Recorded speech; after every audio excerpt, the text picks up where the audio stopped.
வணக்கம். இது ஒரு டிஷ்யூ சில்க் saree. இதில் நாம் முந்தானையில் முடிச்சு போட்டு சுங்கு மாதிரி போடணும். அது எப்படின்றத இந்த வீடியோவில் பார்க்கலாம். அதுக்கு ஃபஸ்ட்டு முந்தானையை நம்ம இப்படி தரையில் நல்லா விரித்து விட்டு நம்ம எங்கே சுங்கு போட போகிறோமோ அந்த இடத்துல அன்ஈவனாக இருக்கிற பக்கத்தை முதல்ல கட் பண்ணி எடுத்துடணும். இப்போது சுங்கு போடுற இடத்துல வந்துட்டு இந்த மாதிரி சீப்பால் நம்ம சீவணும் அப்படின்னா நமக்கு நூலெல்லாம் பிரிஞ்சு கொடுக்கும். இந்த மாதிரி தேவையில்லாத நூலெல்லாம் வந்துட்டு ரிமூவ் ஆகிடும்.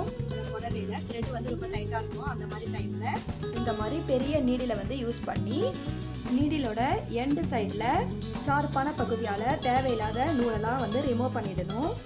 நூல் வந்து ரிமூவ் ஆகிடும். அதுக்கப்புறம் நம்ம சீப்பால் நல்லா சீவணும் அப்படின்னா நம்மளுக்கு இப்படி த்ரெட்டு வந்து தனித்தனியாக பிரிஞ்சு அழகாக கிடைக்கும் சுங்கு போடுறதுக்கு. இந்த மாதிரி லாஸ்ட் எண்டிங் வரைக்கும் நம்ம இப்படியே செய்யணும். நூலை வந்து நம்ம தனித்தனியாக இப்படி பிரித்து எடுத்தோன்னா இப்படி தனித்தனியாக வரும். அதோட நம்மளுக்கு தேவையில்லாத த்ரெட்டெல்லாம் வந்து சைடில் இருக்கக்கூடியதை நம்ம ஊசியால் கொஞ்சம் கொஞ்சமாக இப்படி எடுத்து விட்டோம்னா வெளியில் வந்துடும். அதுக்கப்புறம் நமக்கு தேவையான நூலை இப்படி பிரித்து தனித்தனியாக எடுத்துக்கலாம். இந்த மாதிரி கடைசி எண்டிங் வரைக்கும் நம்ம செய்யணும். சில புடவையில் நம்மளுக்கு சீப்பால் சீவினாலே தேவையில்லாத அந்த த்ரெட்டெல்லாம் வந்து ரிமூவ் ஆகிடும். ஆனால் இந்த மாதிரி ரொம்ப டைட்டாக இருக்கக்கூடிய சாரியில் வந்துட்டு நம்ம இந்த மாதிரி ஊசியால் பொறுமையாக நம்ம வந்து கொஞ்சம் கொஞ்சமாக தேவையில்லாத அந்த த்ரெட்டெல்லாம் ரிமூவ் பண்ணிவிட்டு சீப்பால் சீவி விடணும். இந்த மாதிரி வேலையை நம்ம பொறுமையாக செய்யணும். ரொம்ப அவசரப்பட்டு செஞ்சோம் அப்படின்னா இந்த saree வந்து ஃபால்ட் ஆகிறதுக்கு இல்லை கிழிஞ்சு போகிறதுக்கு வாய்ப்பு இருக்குது. அதனால் பார்த்து பொறுமையாக செய்யணும்.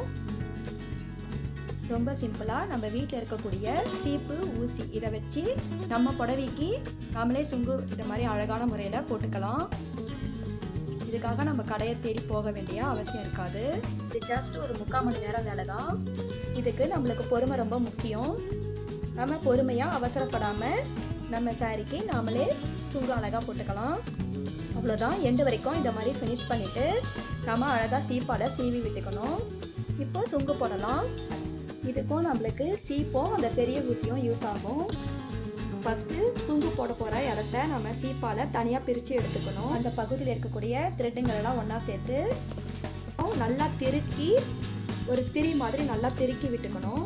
இப்போது முறுக்கி மடித்தோம் அப்படின்னா நமக்கு வெளியில் நீட்டிகிட்டு இருக்கிற அந்த இன்னொரு பகுதி லாஸ்ட் முனையில் இருக்கக்கூடிய அந்த நூலுங்களை நம்ம ஊசியால் இப்படி உள்ளே இழுத்தோம் அப்படின்னா நம்மளுக்கு நாட்டு வந்து கிடைக்கும். நம்ம நல்லா டைட்டாக நாட் போட்டுக்கணும்.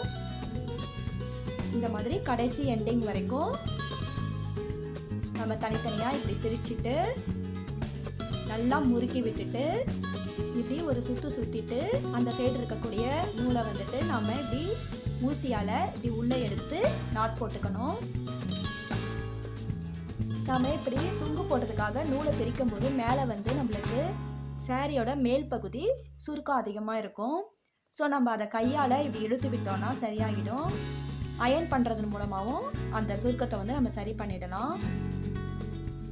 நீங்கள் சுலபமாக புரிஞ்சிக்கக்கூடிய முறையில் தான் நான் இதை சொல்லியிருக்கிறேன். நீங்கள் இந்த வீடியோவை நல்லா பார்த்தீங்கன்னா உங்களுக்கு நல்லாவே புரியும் சுலபமாக. இந்த மாதிரி சாரியில் சுங்கு போடுறதுக்கு பதிலாக நம்ம வந்துட்டு பீட்ஸ் வச்சு கூட ஸ்டிச் பண்ணலாம். பார்க்க ரொம்ப கிராண்டாக அழகாக இருக்கும். அது எப்படின்றத வேற ஒரு வீடியோவில் நான் உங்களுக்கு போட்டு காமிக்கிறேன். அதே போல் லேஸ் வச்சும் ஸ்டிச் பண்ணலாம்.